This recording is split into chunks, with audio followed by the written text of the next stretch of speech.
All right, so this meeting is being recorded, so we are going to get started here with our Lunch and Learn. I'd like to welcome everybody back to the Lunch and Learn series. I know we took a break for a couple months, and I did that intentionally because of winter with the snow season. I know most of y'all, as snow professionals, are busy. Things are very unpredictable. A lot of the country, we had active winters in January and February, so I figured attending a training class was probably not going to be feasible at that time. So because of that, I wanted to make sure that we took that break and also are coming back fresh. So today's Lunch and Learn, I'm going to give you a preview of the master class that I'm going to be doing. So let me dive right in here. So this preview, it's going to be both a preview, but it also will have some learning for you as well. So it's not just going to be sales pitchy and telling you about the class and the benefits, but it'll also give you some practical takeaways if you recruit people or are involved in the interview process for your company, or if you manage people. There's going to be some takeaways that you can take from this, but even if not, you're going to learn about the class as a whole. So we're going to give an overview of the sessions of the master class, what it is, and then I'll talk about the benefits for your company, and we'll also go through and give you some preview of some of the content. So first of all, an overview of the master class. So there's going to be what the master class is. This is a 4-week paid webinar session. So you'll have the option to either attend live or to view the replay on your time. So it's going to be in the evening, so it won't be when you're working, to give you that flexibility. So you can attend live. It'll be through Webinar Ninja. And the title of the webinar is How to Recruit, Develop, and Retain the Best People for Your Snow and Landscape Business. So that's what it's going to be all about, is teaching you how to recruit, how to develop, and how to retain. And a lot of people think they know these kind of things, but these are whole disciplines and arts in themselves that a lot of times, with the day-to-day busyness of any industry or organization, you get so focused on the day-to-day that this is something you can miss. So this is going to be something great for if you're involved in, if you're a recruiter in snow or you handle the recruiting process. I know a lot of your companies have multiple people that handle processes, so it'll be good for them. It's also going to be good for anyone who's involved in the interview process. So if you interview employees, this is going to be a very good session for you. And then finally, it's going to be a good session for if you manage or lead people in any way, or if you train people. If part of the onboarding, you're somebody who usually trains or goes over your role or goes over certain processes, this will help you to train better. Because what we want to do ultimately, what's the point of training? To make sure that employees not only get it, but are productive on the job and can be an asset for your business and your organization. So this is going to help upskill in every way in that. So you can see on the screen here, you have the overview of the 4 classes that are going on. So there'll be 4 weeks. Each week will be one of the topics. We'll start with an overview of employee recruiting, development, and retention, with really a deep dive on recruiting and a recruiting process. And this will go from beyond A to Z. So it's going to start from even before you're recruiting, even before you post a job, when you're just first thinking about, I need a body, or I need more people, or I need a certain function. How do you assess that? How do you figure out what that role should look like? Should it be included in another role? Do we need a full other role? Do we need to redefine this role if someone left and the company's changed since? We're going to go over all that.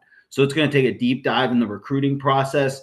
And then the second session is going to pick up with recruiting full-time and seasonal employees. So it's going to go over seasonal employee recruiting, especially from the snow perspective, because that's usually when you need to bring on a bunch of extra people for the winter. So we're going to show you how to do that in an impactful way, also how to retain those people, and how to really set up staffing, what to consider in staffing, so that you're prepared and you can execute and continue to execute throughout the season. Because I'm sure some of you know, I just saw reports today on March 14th that there's parts of the country expecting snow. So I'm sure if you're in that Minnesota, Dakotas area, you might even be thinking now, oh boy, we got to pivot here and get some of these people back on that may not have, I don't know what the weather's been there the last few weeks, but they may not have worked if it's been like it's been here in Pittsburgh. So we're going to go over all that. We're also going to go over in that session some recruiting considerations and interview considerations for specific roles, specifically sales, operations, leadership, field roles, and office roles. Some good interview questions to ask, what you should be getting out of that. Because again, something like interview questions seems simple, but what I've seen happen a lot is people, they ask questions, they get what they think is a good response or something that makes them feel good. Somebody comes on board, and then you find out they really don't have the skills you thought they did, or they don't have the alignment to your culture or understanding of how you do things. And then they say, like, where do we go wrong? This felt so good at the interview. But it's more than just a good feeling. There is a science to it. There is things you should be listening for. And we're going to go over all that in these sessions.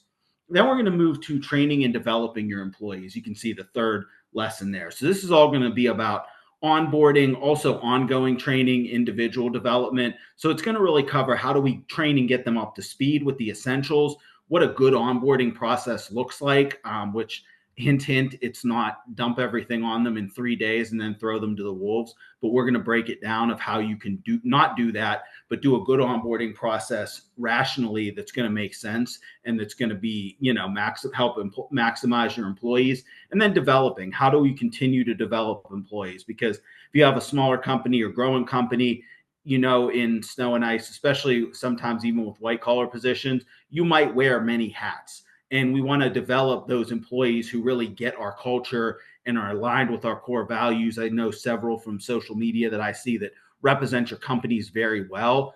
Those are the people that we want to really, get out there and, maximize in that way. So that's going to be something that is going to be, we're going to be doing in this master class, is teaching you how to do that. How do you continue to develop so that they can grow with the needs of the business and that they can also grow their career there? Maybe they start out as a laborer, but could they one day grow to a driver or a crew lead or even an operations manager? Maybe they start in the office as an admin, but could they grow to an administrative manager or sales position or sourcing for operations? Absolutely. There's many ways you can grow your career, and we're going to give you practical steps of how to get your employees there.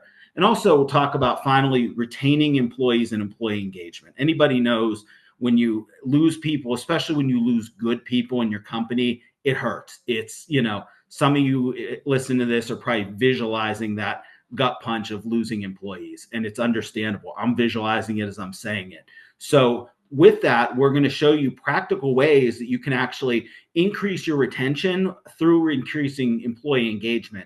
And again, there is science behind this that Gallup has studied over the years. And what I'm going to do is really take that science that they've done over decades of what engages and keeps employees, and then I'm going to translate it for you in snow and landscape to specific action items you can take, because you might read all the studies and think, okay, that's great. Yeah, increased retention, da, da, da.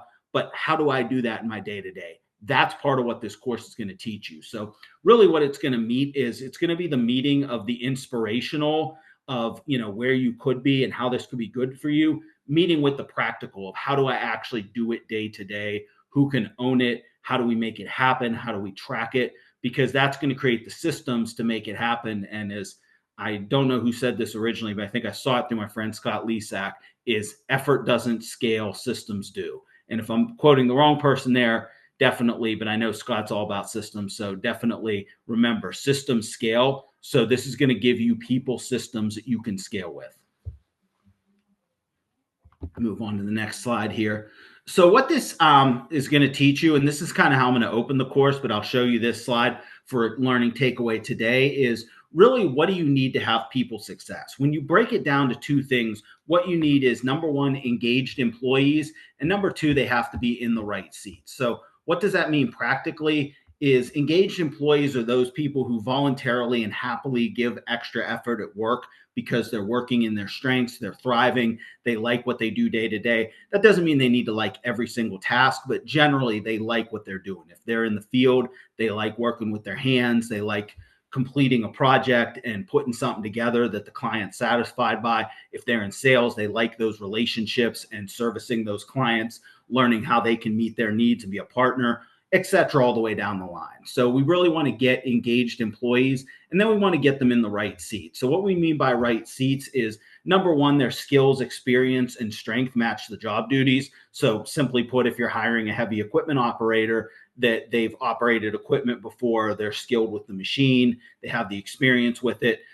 For strengths, if you think about something for sales, are they a good researcher if that's how they get leads, or do they do it conversationally and develop and ask very good questions and have strengths in active listening and digging deeper to find, emotional pain and really get to more details? with potential buyers. Those are what we mean by strengths. And having that, and in addition to strengths and skills, we also want to make sure they have the right cultural fit that's aligned with your company's core values. So if one of your core values is all about customer service, we keep the customer first, you want to have somebody that goes the extra mile and that shows examples of how they've kept the customer first, how they've said, okay, my job said I could have just sent this to them and gone here, but I went the extra mile by having the follow-up call and making sure they understood and say, hey, just checking in, want to make sure everything's good, want to make sure you're understanding this new product or service. Can we be of assistance in any way? And you're even just, the extra thank yous,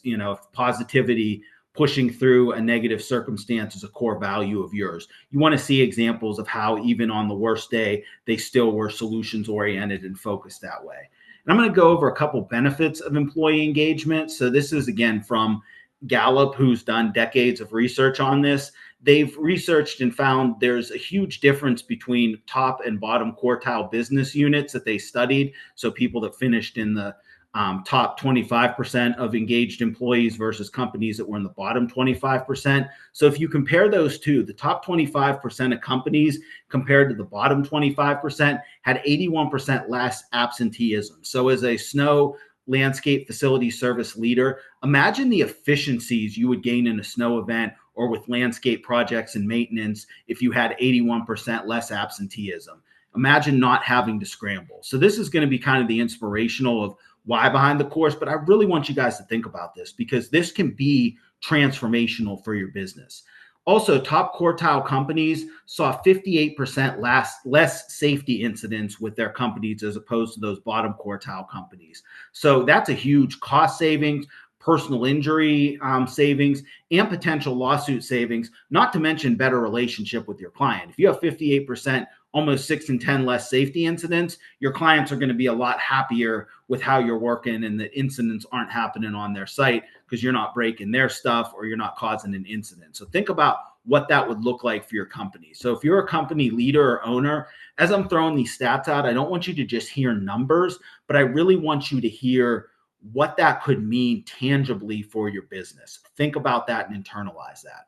So another stat for you is the top quartile engaged companies that have people that are working with their strengths, voluntarily given extra effort because they're doing the things that drive engagement, show between 18 and 43% less turnover. So just imagine this as a leader not having to rehire, retrain the same role consistently. Imagine being able to improve year after year because organizational knowledge sticks with you. So think about whether it's prep for a green season or the snow white season. Imagine having that same team in place with increasing knowledge year after year where you're not having to rehire. Imagine getting the same operators back where you're able to plug and play and they're even better than they were the year before because they're engaged with you. That's something that, these people processes we're teaching can really unlock. And then, another stat, these companies that are top quartile engaged show a 10% increase in customer loyalty and engagement. So think about it from the bottom line. What does 10% more retention or upsell dollars look like for your company? That's something that this course can help unlock for you if you learn it and you put these principles in practice. And then finally, 18% more productivity. Imagine the efficiency in this. Imagine if you could upsell midwinter with hauling and stacking because you're more efficient and you're not incurring that much extra cost to do so. What would that look like for your company if you could upsell on the fly like that and be able to do that because you're 18% more productive? Again, we can help get you there. And then finally, 23% more profitability. So you think about it, we're again talking about engagement. Engaged companies, the top quartile engaged companies as opposed to the bottom quartile, according to decades of Gallup research, are shown to be 23% more profitable. So simple math, take your current revenues times 0.23 and then add that number to your current revenues and think about your growth. So I want you to just, even if you're watching this back, pause this, maybe go back over it, take a minute to dream, walk through all those numbers that I just showed you and write down and brainstorm what would that look like on paper for your company to achieve these results. So, once I have, in the course, we're going to go through this lesson again. And what I'm going to say is now that you've dreamed the possibilities, and I'll probably have some interaction too to put that in, chat or to talk about it. We'll say, let's give you an overview of the process that we'll get there. We're going to dive starting in the recruiting process. But one thing I want to answer now, some of you might be thinking, if you're a little skeptical, okay, those numbers seem cool, but it's Gallup, it's all these industries, like that's not going to work for me and my company. Am I really going to get 81% less absenteeism? Here's the quote I would say is, you think about, if you shoot for the moon, you at least land among the stars. Okay, maybe you don't get 81% less absenteeism, but maybe you get 50% less absenteeism. So maybe 1 in every 2 call-offs doesn't happen. That's still good for your business. So even if you get some of this, I encourage you to take the step and really dream. And know that this is not going to be an overnight fix. I'm not promising you a secret pill. This is not, do these few things and it's magically going to transform your business. This is like going to the gym. It's a discipline. It's going to be work. You're going to have people own it. But I do promise you, if you have people own it and do it right, there's decades of research behind this. And there's also experience I've had in the snow industry that shows this stuff works. So I am encouraged for you as snow and landscape owners, are some of the people out here doing the right thing in the world. And that's why I want to empower you with this knowledge and with this experience to really transform your company from a people process. So what we're going to go over in the class, we're going to go over an overview of recruiting, development, and retention. So these are a couple things, and I'm going to walk through this just like I would the slide in the class. This will actually be from the first lesson. So we go through recruiting. So first thing is a recruiting process. Like I said earlier, effort doesn't scale, systems do. So you need to have a system for recruiting. And in the masterclass, I'm going to go through that in detail. And then onboarding. According to SHRM, which is Society for Human Resource Management, that studies all this, HR people stuff that I'm talking about, employees who go through a structured onboarding program are 58% more likely to be with an organization after 3 years. So you have to think about this. When employees first start with your company, they're actually still interviewing you, so to speak, to see if they want to be with you long term. So just because you got them to start, that doesn't necessarily mean you have somebody who's going to be long-term loyal. They're really kind of sniffing you out at first. So having a structured onboarding process where they have people to go to, which I'm going to go through in deep detail in this masterclass, is really important. With development, training, we want to be able to address skills gaps. So according to Talent LMS, in the best organizations, 1 in 2 companies close their skills gap through internal training. So part of the masterclass is going to be teaching you how to do internal training that closes those gaps. And then also individual development. Also, according to the same Talent LMS study, is 76% of employees agree that they're more likely to stay with a company that offers continuous training. So what I'm going to do in this masterclass is teach you some practical ways of how to teach a skill, how you can offer training within your day-to-day, how you can make it practical for both field and office positions so that you can do this continual training for your companies. Leadership training. Several studies also show that leadership training closes skill gaps, increases confidence, and increases production. So we want to help you. In addition to building good people, the masterclass is also going to teach you how to build good leaders. And then I'm going to talk about retention. So a couple of things I'll be teaching on. This will be largely the 4th session of the masterclass in May, is career paths. So how do you keep people at your company long term? How do you assess their current, strengths, opportunities, or weaknesses, opportunities, and threats, SWOT analysis, so to speak, for the person? How do you close those opportunity or weakness gaps? And then how do you build on the strengths, which is a lot more important, and I'll get into that. And then also employee engagement. We discussed all the benefits previously, but I'm going to show you specifically what drives it and then how to build a playbook around it to measure and improve your results. So in this course, we're going to teach you both practical systems and practices around development, retention, and also how to measure them. Because if you've ever been in a LA Fitness, and you may have heard this on a prior lunch and learn of mine, they always try to sell you personal training over the loudspeaker. But the one thing they always say is, what gets measured gets improved. You might have heard that voice, but it is true. What gets measured does get improved. And I'm going to show you from the people side how to measure those things so that you can improve them. So next slide here, we're going to get into a recruiting process. So this is just a high level overview from the masterclass. I'm not going to go through this all in detail today, but just to give you a preview, this is actually a slide from the class, and we will walk through each of these blocks in the masterclass in detail. So we'll walk through, one slide too far. My bad, y'all. We're going to walk through position approval, how to develop a position description, make sure your compensation's right, how to develop good job postings and interview questions, how to basically be very prepared. So once you post a job, you can hit the ground running with recruiting. We'll talk about applicant tracking, how to find passive candidates, how to reach out, some technology that can help you, some partners that can help you. That's another thing that I'm currently pitching for, is partners that can help us out with the recruiting training processes, so that you have places to go to if you're willing to spend some money and invest in smart ways. These are vetted people that I know that will be able to help in that way. So we'll go through the whole process in this class in detail. We'll do some resume review exercises, we'll do some interview question exercises, talk about reference checks, talk about pre-employment screenings, and then really get into onboarding, which will be really a whole lesson of its own. So one thing I want to show you, just as a preview, this is part of the recruiting session, and this is a little takeaway for you today, is one of the methods to ask or develop follow-up questions in an interview, we call the STAR method. So it's simply situation, task, action, and result. That spells STAR. So when you're asking a follow-up question, you want to first ask about a specific situation or task related to the job competency. You want to say, what action did you take? So you start with situation, task, ST. You ask them what action did they take? And then you ask what was the result of that action? And then you can also follow up with, when you analyzed it, would you have done anything different and why?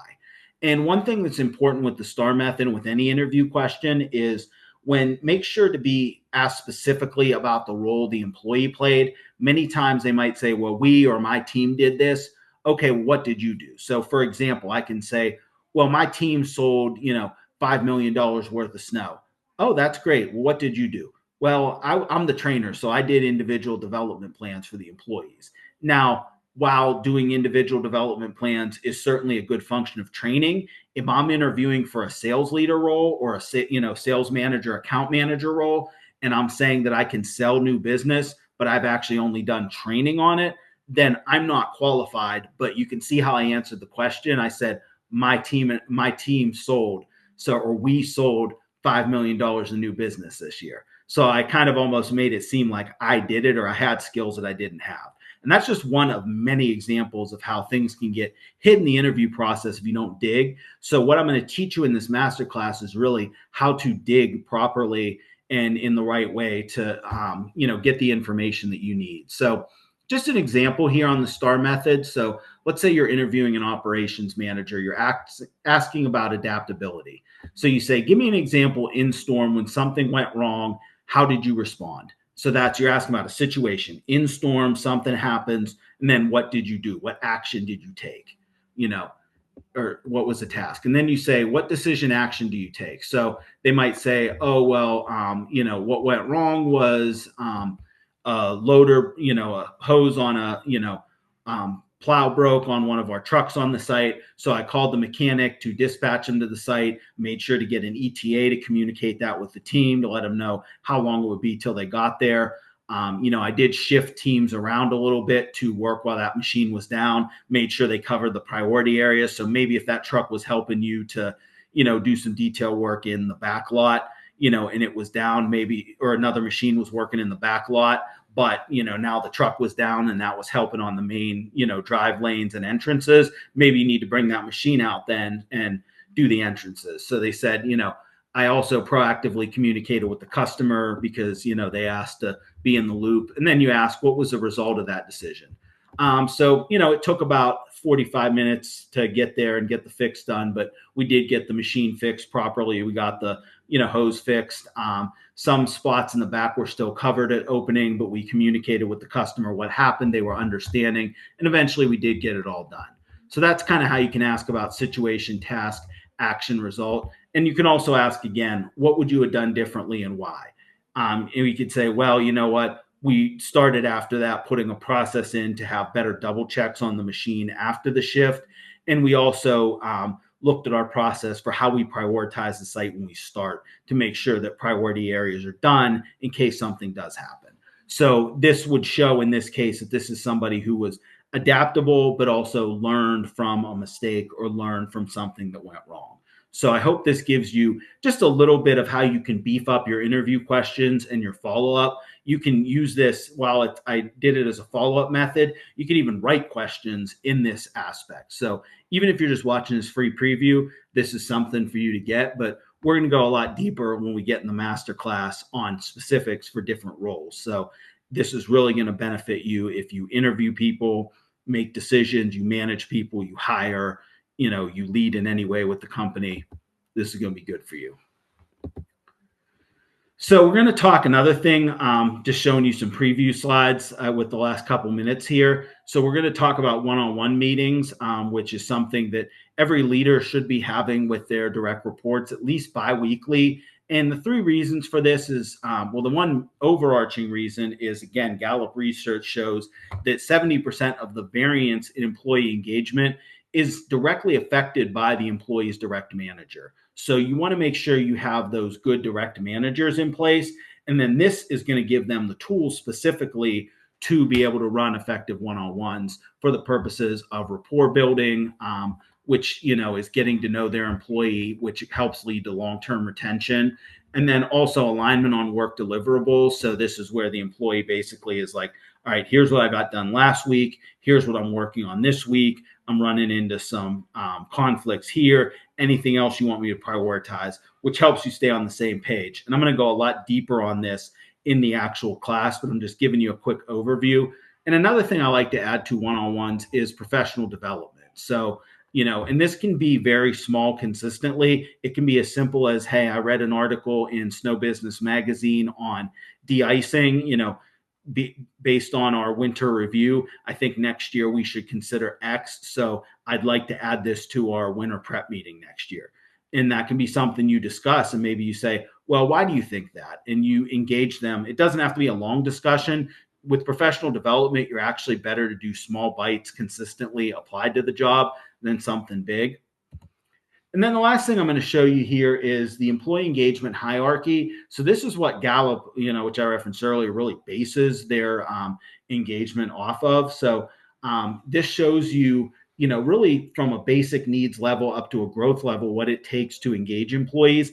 And in the masterclass itself, I'm actually going to go a lot deeper and really go through what each of those look like practically. So I'll give you an example for now. I have number 2. I have the materials and equipment needed to do my job. A lot of times I've seen leaders say to that, well, they had a laptop, or they had their, app to check in the field, and, that they had their PPE and equipment. I don't know what else they needed, but it's like, but direction was always changing, or, you dispatched them to a site, but for snow, you weren't clear about what the client wanted for priority areas. So in that case, information is also part of the materials and equipment needed to do a job.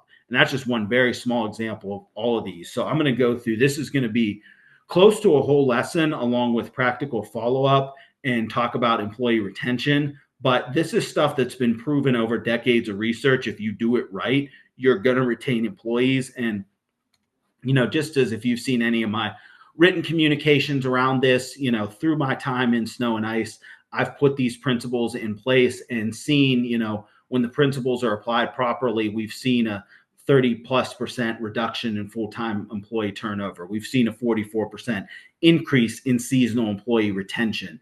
We've also seen an increase in employee engagement according to Gallup's Q12 survey. So, I have both decades of research from Gallup, but I also have personal experience with this working. So I say all that to say, I encourage you, starting May 1st at 7 p.m. Eastern in the evening, we're going to be kicking off the masterclass. It'll be for 4 weeks on a Thursday. And the good thing is you can sign up and either attend live, or you can watch the replay later, and you'll be able to get the content as well. You'll be able to pause it, go back, take notes. So either way, you're going to benefit yourself. So I'm going to stop sharing screen here.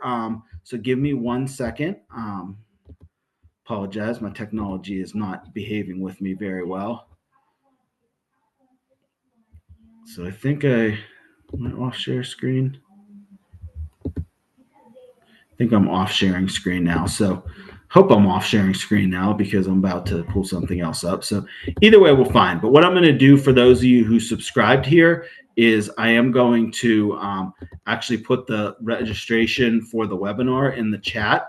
So you'll be able to have that. I'll also send it out with the recording. You'll see it on LinkedIn. But I encourage you to sign up. It's only $150 for a 4-week course, which I've seen webinars more expensive than this that are one time or 1 or 2 sessions. This is 4, and this also is very tailored to you in snow and landscape. So the benefits are through the roof for this, and I definitely believe in it, and I look forward to taking this journey with you if you engage in how to recruit, develop, and retain the best people for your snow and landscape business. This is Evan, Jack of all people trades.